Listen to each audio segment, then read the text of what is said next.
On Thursday, the government will begin a series of island-wide community consultations on the Road Improvement Initiative, SPARK, which was announced by Prime Minister Andrew Holness during his budget presentation. SPARK is a 2-year road rehabilitation program set to transform the island's roadways. The first consultation, well, happened already, took place in Duhaney Park in Western St. Andrew. Scores of residents attended and detailed to the government officials and technocrats roads in desperate need of repair. Speaking at the consultation, the local government minister Desmond McKenzie, he said that the initiative is aimed at revitalizing over 2,000 roads across the entire country. He said the roads selected for rehabilitation will come after consultations with residents of these communities. And for an update on the SPARK program, we're now being joined by the Minister of Local Government and Rural Development, Desmond McKenzie. Good morning to you. Morning, George. Morning, Tana. And good to be with you in your program this morning. Yeah, just before we go there, Tana, Minister, with the shooting incident, is that in or near your constituency? That where exactly took place? They said at the intersection of Charles and King Streets near KPH. That is my constituency. And you've heard nothing of what? Just vaguely what you have heard so far. I have been trying to speak with the police because that area covers 2 police divisions. Kingston Western does not extend beyond Princess Street. So the other section would be Kingston Central. Anything going beyond Princess Street, Orange Street, King Street, going that side would be Kingston Central. Mm-hmm.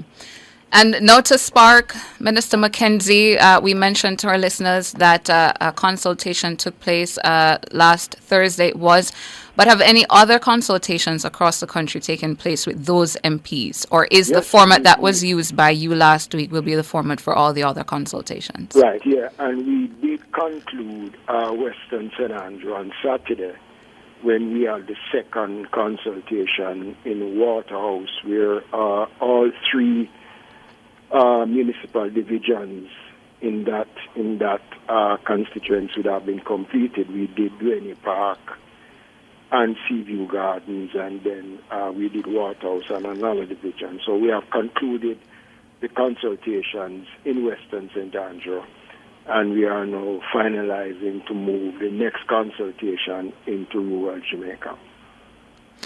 So the consultation format is with you as the local government minister and the MPs. That's a format, or can the MPs meet with their constituents by themselves? Well, the format is the consultation is being undertaken by the CD, the Constituent Development Committee. So it's a joint-up approach. The program is in the CDF office. It is being administered by the National Works Agency and the Ministry of Local Government. So the consultations are a joint-up approach between NEDJEG, local government, and all the other, the NWC, National Water Commission, is a part of it. So it is a collective responsibility between the Ministry of Economic Growth and Job Creation and the Ministry of Local Government. So the consultations will be conducted with representatives from the National Works Agency, representatives from the municipal corporations, representatives from the Ministry of Local Government, right across the board. And with that in mind, the consultations, what's the timeline to complete the consultations across all these constituencies? Well, remember now, we're doing all 63 constituencies. Mm-hmm. And when we do the 63 constituencies, we are going to be doing, let us say, in a constituency where there are 4 divisions. We would probably tie over 2 there if we could do all 4 divisions within a constituency at the same time. That will be done. We are expecting that if we work hard enough, by the end of August, thereabout, we will be able to conclude the entire all 63 constituencies. But we have to make provisions for any uncertainties around the consultations. But we are hoping to conclude the consultations as quickly as possible so that we can move to the next phase of the SPARK program. Minister, Spark was announced by the Prime Minister in his budget presentation last year, Yes. 23-24. So based on where you are with the consultations and the ground left to cover, we may not start Spark this year at all. No, yeah, we're definitely working to start. Remember, the program is a 2-year program. The first phase of the program, remember, it is $40 billion.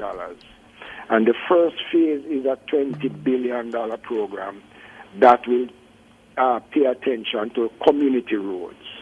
So these are our municipal roads, community roads that fall under phase 1 of the program. Remember now, a 2-year program. So we have put the necessary things in place in terms of what is going to be required to push the program. So the consultation now is that leg of it now that will put us in a position now to commence based on the roads. We will be doing the assessment of the roads, and once the assessment of these roads is done, then we move to the next stage. So we are working, and I think we will be able to commence on the downside of the year, the program, once we put all the necessary things in place. As a matter of fact, the next consultation is slated for Southwest St. Catherine on Thursday, and we have gotten almost 60% of the proposed dates coming from the various constituencies across the country for the consultation. So we are moving at a pace now that will put us in a position to expedite the process of the consultation. Here's a concern I have, and you can tell me if it's a genuine concern or not. I'm thinking of procurement. So as you consult, clearly, if you're consulting, you're opening up the floor to suggestions, courses of action prescribed by the stakeholders, community members, the local government representatives, and of course, what central government thinks is the right thing to do, the best spend of taxpayers' money. So the project needs that kind of definition based on what the stakeholders say should happen. So you're going to have to put that before procurement. Under the Spark program, are the normal procurement rules going to apply? And if those apply, aren't those set to further delay the start of the works? We have been very proactive in the discussions with the various bodies that deal with procurement. So those discussions are well advanced as it relates to the program. So that has been taken into consideration. Remember now, the program is going to be put out to public tender in packages, and so that is going to make it a lot more easier. International public tender. So that is going to make it a lot more easier. So already the meetings have been held at the various levels as it relates to the program, and that was why it took us this long, based on the announcement, to start to do the implementation, because we had to work out those details to facilitate the program over the 2-year period. Let me also clarify this. When you say consultations to determine what to do in terms of fixing the roads, is it that the government has an idea, a program in mind of what it wants to do, which roads it wants to fix, but you are inviting consultations, comments from residents and local government representatives to determine which additional ones, how to proceed? Because I want to know if there's a defined scope of work that the government has, but you're going to refine that scope of work subject to the consultations, or you're just going out there and based on the consultations you then begin to scope and define. Let me clear this up. The normal road program that is undertaken by the National Works Agency and the municipal corporations will not be affected. So those programs are still in place. We are placing emphasis on the community roads. And the community roads is based on a mapping that has been done by local government and NWA. We will map all the roads. You're talking like scheme roads that haven't been fixed in 20 odd years, 30 years. So community members can come as they did at Waterhouse and in Bailey Park and make recommendations on the roads. We're not saying that all the roads that are recommended will be fixed. The roads will be assessed. Roads that require drainage pipes. That is why the Water Commission is at the table, because every road that is chosen, we have to determine, one, whether or not this road needs drains. sidewalks, etc., is there work to be done by the National Water Commission on the road. So it is a comprehensive program, George, which I believe will work because we are allowing the residents to say to us, and the residents did in no uncertain way in the park. They spoke about the conditions of their roads. And the fact is that these roads that have been put forward are roads, George, that are community roads that have impact on community lives in all communities across the country.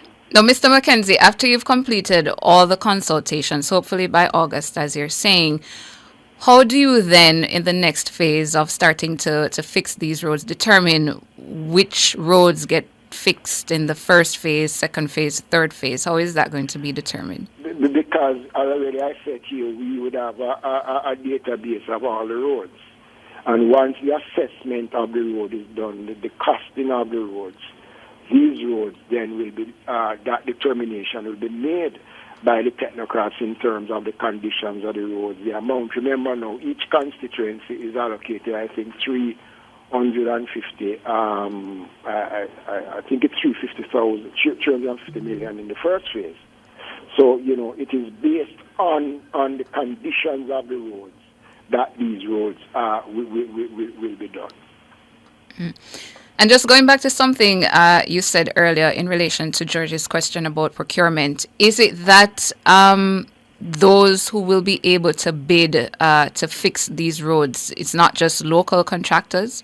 It is being put out to international tender. That is the intent, to put it out to international tender. And it is not unusual for road work at that magnitude because, it's the first in the history of Jamaica that this amount of money is going to be spent on roads. We have never had, since we attained universal adult suffrage in 1947, 1944, thereabout, we have had government, and this is not money that government is borrowing. This is money that the government is using from its own resources, $40 billion. And, it is something which is is high on the agenda of the government because one of the things we heard when we went out there from 2016 right up is the condition of our roads.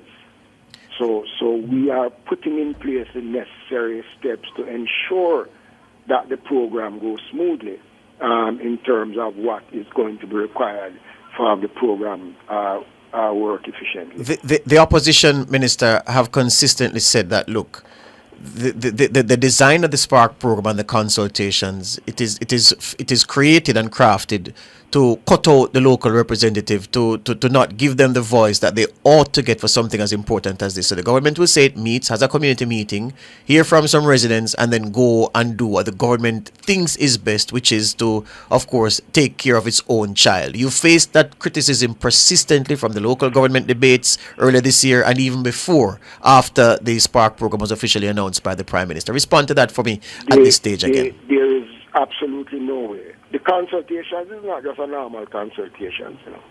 The names of persons who attend the consultation is recorded. The meeting is a minuted meeting of the consultation. So there is nothing that we can do to alter what was presented at the consultation. And this government, nobody can question our track record in terms of transparency in dealing with allocations across the board. Since I've been sitting in the chair as Minister of Local Government, we have not in any way used politics in terms of making allocations. Every councillor, every division is treated the same way, and that is why the intent of the Spark program is also to take away that political edge, to allow the residents to make the representations that they feel on their roads, and there has been unanimous consensus when we met in Dearne Park and Waterhouse on the roads that needs to be addressed. Yes. We made a point that we are not going to be able to fix all the roads. Yes. Give me a practical example now, because all right, you say you're going to the consultations move to Southwest St. Catherine on Thursday. Yes. So if it is that the road from the square in Old Harbour all the way up to Bannister is approved for repair, and the road Let me make the point. Yes. Major roads Major roads. All right. are not. Sorry. In the Bannister community, beg your pardon. Bannister community is going to be repaired. They're going to repair some in Makukspen or some in Willowdene. You know, the roads over there are horrible. Right. Yeah? Yes, Good. yes. So if those are approved and it is set in the schedule for Southwest St. Catherine that these are among the roads, Right. the release of funds to actually do the repairs, that release of funds is authorized by your office at central government? No. Yeah. Remember now, the National Works Agency is called the implementing agency. So people will tender on the job. So once that is done, after the assessment is done, they will go out and they will do the casting on the roads where we need to put in drains, where we need to put in sidewalk. It is a comprehensive program. So What I'm trying to establish, is that Yes. anticipating people saying that these roads were approved for repair, but the funds were not released to repair them. You're saying that's not the formula. No, George. This program is not like that, George. This program is not like that, George. This program, nobody can question the work of the constituency development fund unit in the office of the Prime Minister. Nobody can question that because that is an organization that has risen above any political cascas. So this is a properly constructed program, George, and I urge Jamaicans to allow this to work and do not use any unnecessary mischief to the value what is being attempted by the government. As I said before, this has never ever been done in Jamaica's history. We have over 22,000 kilometers of road network in this country. Jamaica is one of the largest road network in the world. Okay? And the expectation is that when a road, and we're not patching roads, let me make the point. The program is not to patch roads, George.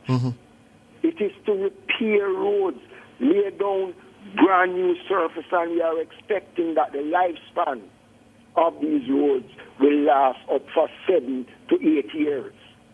7 to 8 years, and there's a contractor's guarantee in it, so that if the road deteriorates after year 3, him come back and repair it out as his own pocket. Everything, George, because this is a multi-billion-dollar project which will take on the kind of control and management that we have never had before, George. Hear you on that. And I'm giving you and I'm giving the country the assurance and that the Prime Minister has announced this program. The Prime Minister has insisted that the guidelines are met and that the program be done in a professional manner, not in a political manner, George. Hear you on that. Thank you for that. I hope that clarifies a lot of things for many people who are wondering about aspects of the Spark program. Thank you for your time. Thank you, George, and thank you, Tana, for having me. The news out of the Parliament is that the opposition spokesperson on finance is insisting that the officials of the Bank of Jamaica appear before Parliament to explain the bank's stance on monetary policy. This in light of news that the government intends to maintain the inflation range 4 to 6% over the next 3 years. Of course, monetary policy is set by the Bank of Jamaica. So Julian Robinson wants the BOJ to explain why they're sticking to this, what are the implications of it, because he says that there are questions to be asked about the I don't want to say sagacity, but the prudence of that stance at this time, given the inflationary pressures that consumers and business people have come under. To help us to wade through the tax morass, we've invited Chartered Accountant Dennis Chung to the conversation. Good morning, Dennis. Hi, George. Tana, how are you doing? Doing good. Thank you so much for joining us, Dennis. Your reaction to the move to maintain the target 4 to 6% for another 3 years? I think that is really the range that we need to be in. With obviously love inflation to be at a lower, but we have to do it in relation to what is happening across the globe. Now, I understand that what it has caused is interest rates to go up because we're trying to hold inflation down. So therefore, the slowdown in growth that you've seen in terms of the revenue numbers was expected. Because if you're going to push interest rates up, then it means that there's going to be less economic activity out there. But the the sins of inflation, of high inflation, is actually worse than what we're seeing now in terms of the slowdown in the economy. And I know, I mean, Tana, you wouldn't be old enough, but George would be old enough to know what happened in the 90s. Oh, yes. With inflation. And that was a very taxing time. That's when the exchange rate actually moved from over 5 to 35. Yes. You know, and that was a really bad time for Jamaicans, because inflation is the worst tax that you can put on poor people. Yes. What about Dennis?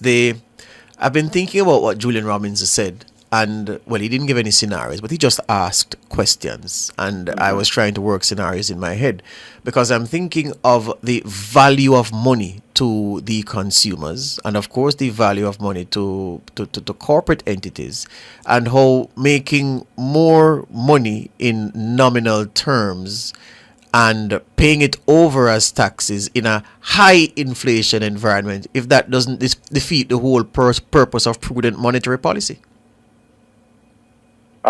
Yeah, well, if you're making more money in nominal terms, but in real terms is less, then of course it defeats it, and that is why the BOJ is trying so hard to keep inflation within the target range, because that's exactly what the issue is, George. I mean, you could be making more money, right? And you know, the fact of the matter is that in real terms you can't buy what you're supposed to buy. So it's really all about the purchasing power. Now, the challenge that the BOJ has always had is that they have never been fully supported properly by fiscal policy to keep inflation down. We've been relying too much on monetary policy. So, I mean, just a simple thing, for example, Julian Robinson spoke about the high level of fuel imports in your import bill, because a lot of our inflation is imported. The simple solution to that, you know, is to get a proper transportation system in place, you know, and to get renewable energies, more and more renewable energies on the grid. And we could, I estimate, reduce our need for foreign exchange for oil by at least a third. You're talking about at least 700 to 800 million US dollars a year. Yeah. And that would help. But on the point, Dennis, of oil import bill. But I mean, you of course that's why you're here to tell us how these things work. If it is that I'm in a country where I'm being encouraged to expand business, and if I'm in distribution or I'm in manufacturing, and I open another branch of my business, and I add 5 more vehicles to the fleet, and I add heavy equipment, or I'm in distribution and I'm saying, okay, I'm going to start servicing the western end of the country now because my business started in central Jamaica. I'm going to fan out east, fan out west, so I need more vehicles. Clearly, I'm going to need fuel to run those vehicles, and Petrojam, we don't have oil here, so we have to import to meet my demand, my growing demand, because I'm expanding business. So how do we criticize the oil imports when it is that the fuel is being used by industry and by people in business who are being asking people to expand business and employ more people?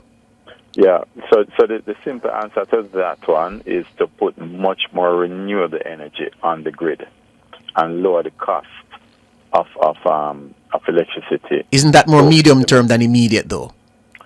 It's more medium term, yes, but it is something that, you know, if we keep saying it's medium term, we never get to it, because we've known that this problem existed for many years in Ajaz. Yes. And we've known that the solution needs to happen. But I think that it can be done fairly quickly, for example, with solar, right? We could within a year impact it significantly. I think the problem is that we're just taking too long. I mean, the whole thing about transportation also, right? You know, we keep talking about, and it's ironic that Julian speaks about this, because, you know, if you put money behind public transportation system and JUTC losses go to $15 billion, you hear this outroar from Parliament, oh, JUTC is losing $15 billion. That is saving us about $50 billion, though, right? And that is why I said the fiscal policy has not kept pace with the monetary policy. And that's a big challenge that we have, right? And that is why we have to keep every year, every decade, relying more and more on monetary policy. Monetary policy can only be a temporary fix. We have used it more as a permanent fix, and that is why we constantly come under pressure, and the inflation rate and all that constantly comes under pressure. And we're in this trap now. We're in the energy trap, because it's funny you speak about energy, because that's the top item on the list of things we import. But it's hard, Dennis, to see any form of business expansion which is encouraged every day by the government that doesn't include the use of more energy, whether in electricity or in fuel to power your vehicles or fuel to power machinery. Yeah, man, that's true. And there are there's a certain amount of it that's unavoidable. But if you look, and that's why I say reduce it by a third, George, because you might not be able to affect maybe about 2/3 of it. But when you think about it, if we were to have a good public transportation system in place, 1/3 of our energy or for oil bill is used in moving vehicles on the road, right? If we had a good public transportation system in place, can you imagine the impact that would have on fuel imports? Can you imagine the impact that would have on increasing the disposable income to people who don't have to think about car payments, right? And then when you talk about on the electricity side, right, if we were able to put renewables on the grid, more and more renewables on the grid, can you imagine the impact on improving disposable income for people, right? That Dennis is one of the things that this Holness administration has not gotten right, because since they came into office in February 2016, the reasonable verdict is that they've not done well enough on introducing renewables into the energy mix, and I'm sure they'd admit that. Yeah, I'm sure they'll admit that too, and that has been a long-standing problem for Jamaica. And unless we do that, I mean, it makes no sense tinkering around, and I hear people say, "Oh, we're exporting 2 containers of mangoes." Come on, that's not the thing to do. Yes. Right? We need to look at the things that are causing us to lose value. We need to look at the things that are causing inflation pressures on people. And one of them is not just controlling inflation rate, but if we do the things that we just spoke about and improve the disposable income of people, right, then you're making things better for people also. Yes, right? and especially because ours is an economy where any intensification of economic activity will require significant energy to power it. So we can't get around that. I don't know how many more signs we need to see that we need to get that right. I don't know what else needs to happen. Right, and that's what I'm saying. Renewable energy is the way. I mean, even if you were to just, from an NHD point of view, for example, say, listen, any new housing that happens has to have a certain amount of renewable energy on it. I, for example, George, at my house, I've gone full solar. You know what my years you tell me that long time you gone solar. And you know what my light bill is a month now, George? $100? Jamaican dollars. $170 Jamaican dollars. 470. Mercy. Yeah. You need to wheel some of that power to us here at Nationwide. We're out of time, Dennis. We have to run. Yeah, man. Thank you very much. No Chartered accountant Dennis Strong. The reason we were zeroing in on energy there, listeners, is because the imported fuel that lights up your home, powers the vehicles, that's the significant part of that. Well, that accounts for the bulk of what we import, and because of what we import and the high import bill, inflation is hard to deal with.